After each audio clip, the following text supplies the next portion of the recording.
Fala, meu povo, vamos para a aula 5 de Geografia 2, Geopolítica da América Latina. Galera, é impossível a gente falar da América Latina se a gente não entender o contexto histórico da formação dessa parte do continente americano.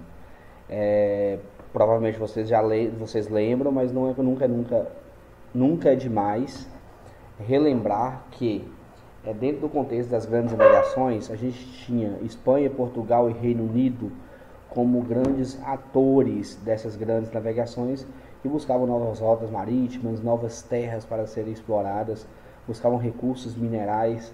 Indico vocês assistirem em 1492 A Conquista do Paraíso, que é a história e o filme baseia-se nos relatos de Cristóvão Colombo quando chegou na América Central. A gente sabe que a América anglo-saxônica ela vai ser formada ao norte do continente americano, que composta por Estados Unidos e Canadá, que foi predominantemente ocupada por ingleses. E a gente tem a América Latina ou América Espanhola, que foram ocupadas por portugueses no Brasil e pela Espanha no resto dessa América Latina aí. Né? Latina porque português e espanhol tem origem no latim. Bacana? A gente tem, economicamente falando, a América Latina como uma potência econômica global. Se você pegar o PIB somado da América Latina, vai ser um PIB extremamente relevante. Só que, novamente, a contextualização histórica vai trazer problemas crônicos, digamos assim, para essa parte do continente. Enquanto a América anglo-saxônica foi colonizada por um modelo de colônia de povoamento, com organização, com desenvolvimento, com distribuição de terras, nunca é demais lembrar disso. Esse continente vai se desenvolver de maneira econômica muito mais ampla. Já na América Latina, o modelo de colonização implantada foi o modelo de exploração, onde as metrópoles, Portugal e Espanha, elas implantavam grandes monoculturas, grandes plantations nessa região da América e criavam uma estrutura de exploração e de enriquecimento das metrópoles. Enquanto nos Estados Unidos a colônia de povoamento favorecia o desenvolvimento da própria colônia. Né? Então você tem, por exemplo, uma independência dos Estados Unidos feita de maneira muito mais clara, né? Uma independência baseada nas ideias desenvolvimentistas, uma independência apoiada pela população, certo? Ao passo que a América Latina ela só vai se desenvolver, ela vai se tornar-se independente algum tempo depois da independência dos Estados Unidos. Uma outra coisa que é bem importante destacar também são as ideias iluministas que vão nortear a independência dos Estados Unidos, porque essas ideias vão pregar o desenvolvimento, ela vai pregar as ideias claras e pautadas. Nunca é demais lembrar também que a independência dos Estados Unidos ela vai ser guiada pelos princípios iluministas. Esses princípios iluministas vai fazer com que os Estados Unidos cresçam com a ideia de desenvolver o seu comércio com o mundo inteiro e promover o desenvolvimento interno, né? O que vai fazer dos Estados Unidos, por exemplo, uma grande potência industrial. Os Estados Unidos ele era colônia da Inglaterra em 1776 e em 1880, 1900 ele já está participando e competindo com a Inglaterra, que foi precursora da Revolução Industrial. Então os Estados Unidos com essas ideias iluministas ele vai conseguir se desenvolver. Por quê? Porque já está na genética, já está no coração do americano o desenvolvimento. Ah, professor, mas na América Latina foi diferente? Foi diferente. Na América Latina foi diferente? Foi diferente, porque as nossas independências, por exemplo, ela não foi um interesse simplesmente próprio da população e unitário da população e tinha em norte essa independência. Essa independência, ela em alguns casos, ela se deu por conta da instabilidade do governo dos governos europeus, né? Napoleão Bonaparte ele vai invadir ali boa parte da Europa, vai destabilizar o governo da Espanha, vai ameaçar invadir Portugal, o rei de Portugal vem para o Brasil, aquela confusão toda. Então essa instabilidade política na Europa vai fazer com que alguns países na América Latina, tornem-se independentes. Só que a gente torna-se independente politicamente de Portugal e a gente carrega sobre nós uma bola de ferro desse tamanho, que é a nossa dependência econômica e a dependência de produtos desenvolvidos por países que hoje são os países industrializados, desenvolvidos, né? Então, desde essa época, a gente já tem um processo de independência mal feito. Por quê? Porque não foi um processo criado por nós, ele foi um processo criado por uma situação que ocorreu na Europa que favoreceu esse acontecimento. Ao passo nos Estados Unidos, por exemplo, você teve uma guerra de independência, você teve um desejo da população de se tornar independente. Bacana? Então já começa as diferenças por aí.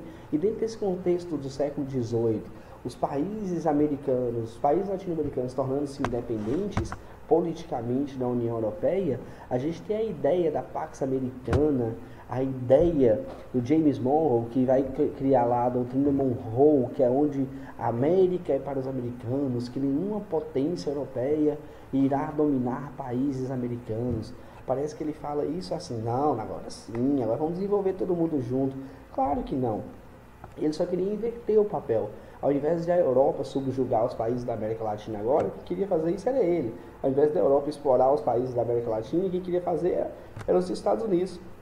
Porque os Estados Unidos já eram uma potência econômica, já era uma potência organizada, já era um país que marchava para o oeste após a independência dos Estados Unidos, certo? Então a gente tem um contexto histórico da América Latina que não vai favorecer em quase nada o nosso desenvolvimento.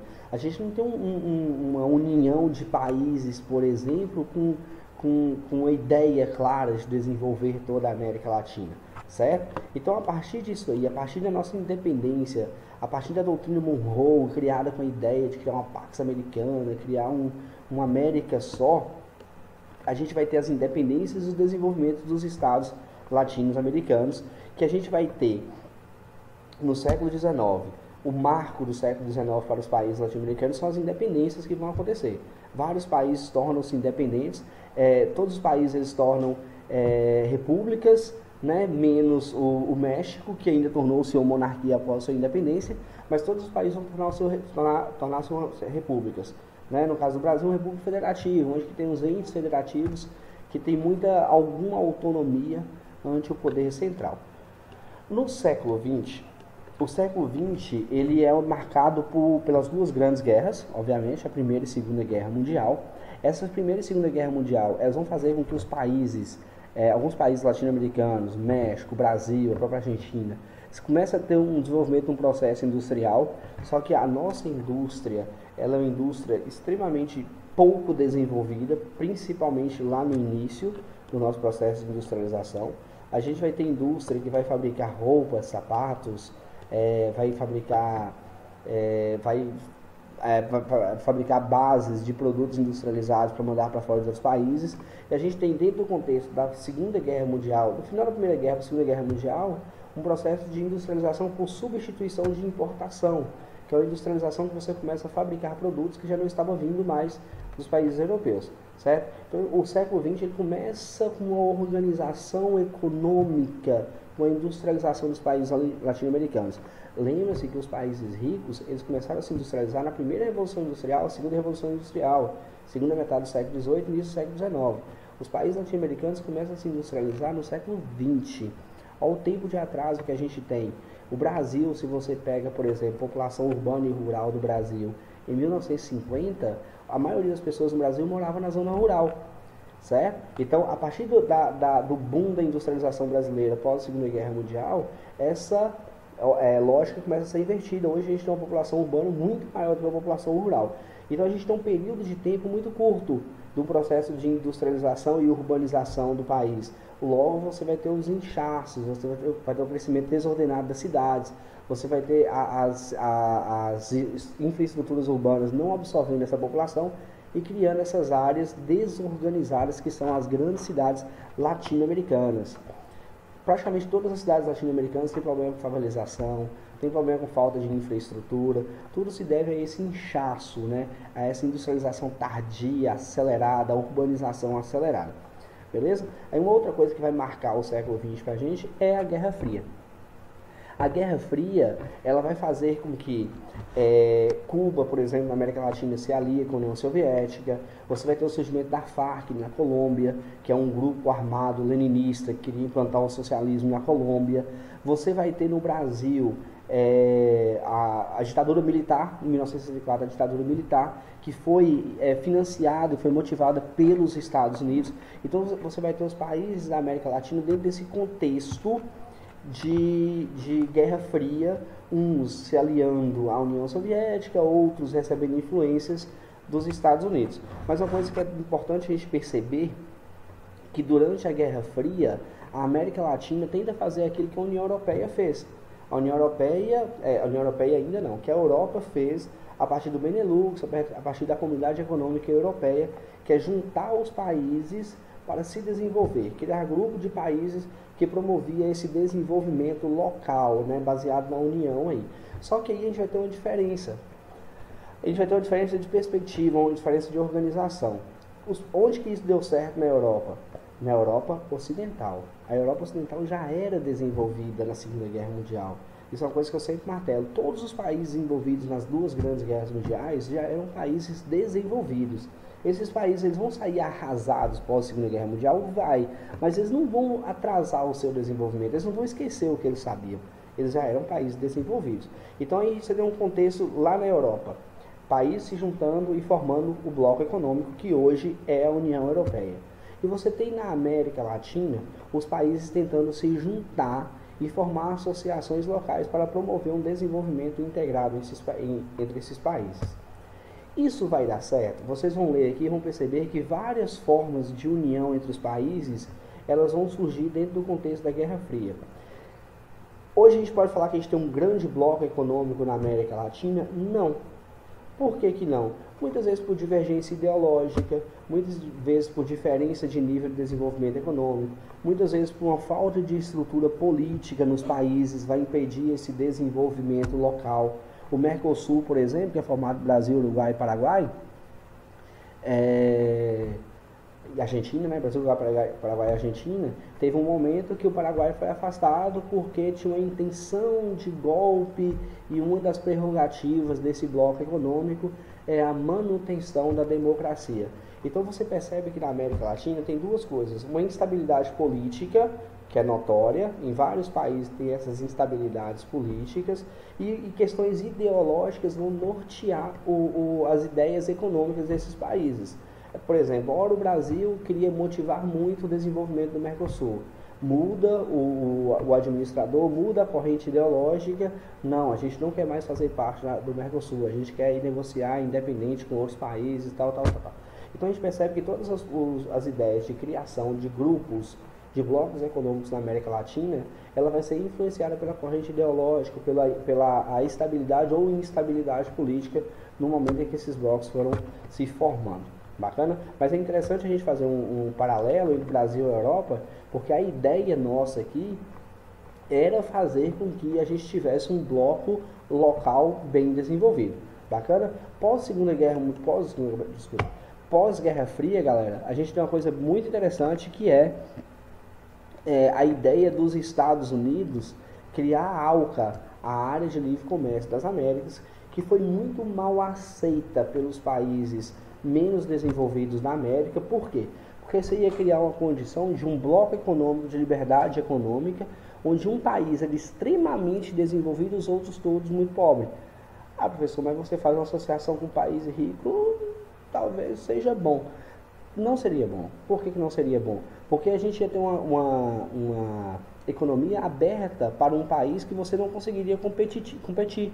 Porque a gente pensa só na possibilidade de a gente comprar os produtos a um custo mais barato de um país igual os Estados Unidos, por exemplo. Vou comprar iPhones a um custo muito mais barato. Só que você fazendo isso, você vai falir a sua indústria nacional, né? Esse processo de neoliberalismo, que foi uma ideia, por exemplo, implantada pelo Fernando Collor no início do seu governo, ela vai fazer com que as nossas indústrias nacionais elas vão falir. Por quê? Porque a gente não consegue competir com esses países. Bacana? Então vocês vão ler aqui. Eu não vou explicar um por um para não ficar desgastante, mas está bem descrito aqui sobre os vários tipos de blocos econômicos que a gente tem. A gente vai ver, por exemplo, que o Mercosul ele deu um passo importantíssimo para tornar-se uma união aduaneira, que é onde você tem tarifas externas comuns, tanto para importação quanto para exportação para países fora do bloco. Essas tarifas externas ela ainda não está concretizada, ela não ainda engloba muitos produtos, ela ainda não é muito aceita entre os países para todos os produtos, ou a amplitude dos produtos não é muito aceita. Bacana? Aí a gente tem aqui sobre a Comunidade Andina das Nações, que é derivada dessa aliança, aqui ó, desculpa que eu perdi aqui, ela é derivada da Comissão Econômica da América Latina e do Caribe. Depois a gente vai ter